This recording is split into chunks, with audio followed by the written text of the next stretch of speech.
ఇప్పటిదాకా నమ్మారు మొదట్లో, తర్వాత ఎప్పుడైతే తెలుగుదేశంతో పొత్తన్నాక అనుమానపు చూపులు చూస్తున్నారు. ఆ తర్వాత ఈయన పదే పదే మాట్లాడుతున్న దాన్ని బట్టి మనకి రాజ్యాధికారం షేరింగ్ ఇవన్నీ అనుకున్నారు. అవేమీ లేకుండా సీఎం లేడని తేలిపోయింది, డిప్యూటీ సీఎం కూడా వాళ్ళు ఇస్తే తీసుకోవాలని తేలిపోయింది, ప్లస్ సీట్లు ఏమో 15-20 అంటున్నారు. ఇదంతా జరుగుతున్నప్పుడు వాళ్ళల్లో ఒక కోపం బిగినాయి. ఇది ఏదో తేల్చకపోతే ఎట్లా అన్నటువంటి పవన్ కళ్యాణ్ మీద ప్రెషర్ పెరిగింది.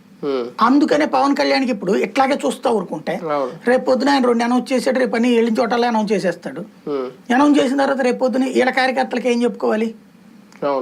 ఇతను ఎంత పిరికోడు అంటే కనుక నాయకుడిగా ఎట్లా ఒప్పుకుంటారు? అది ప్రెషర్ పెరిగింది కాబట్టి పవన్ కళ్యాణ్ ఇక తేల్చుకోవడానికి సిద్ధపడ్డాడు. ఇంకా బ్యాలెన్స్ చేస్తున్నట్టుగా ఉందా పవన్ కళ్యాణ్ గారి మాటలు చూస్తే? ఎందుకంటే ఆయన అన్నారు సింగిల్ గా వెళ్తే ఎలా ఉంటుందో నాకు తెలుసు, అందుకే పొత్తు పెట్టుకున్నాను. ఓ పక్క వాళ్ళు 2 అనౌన్స్ చేశారు కాబట్టి నేను 2 అనౌన్స్ చేస్తున్నానని చేసేసి ఈ పొత్తు ఈ అసెంబ్లీ ఎన్నికలతో ఆగదు, లాంగ్ టర్మ్ ఉంటుంది, పొత్తు అయితే ఇలాగే ఉంటదని చెప్పడం తెలుగుదేశానికి ఒక స్వీట్ వార్నింగ్ ఇచ్చినట్టు. అంతే వార్నింగ్ ఉంది అసలు? దాంట్లోనే స్వీట్ వార్నింగ్ ఉంది. ఈ ఒక్క అసెంబ్లీ ఎలక్షన్లకు కాదురా నాయన, నేను అడుగుతున్నది వంతాడు. అది అసెంబ్లీ పార్లమెంటు ఇప్పుడు.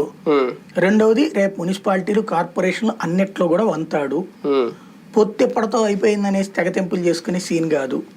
లాంగ్ స్టాండింగ్ పొత్తు అయితేనే ఉండు.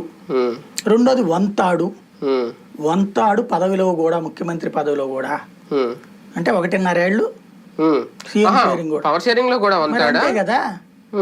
అన్నిట్లలో వంతాడని చెప్తున్నాడే.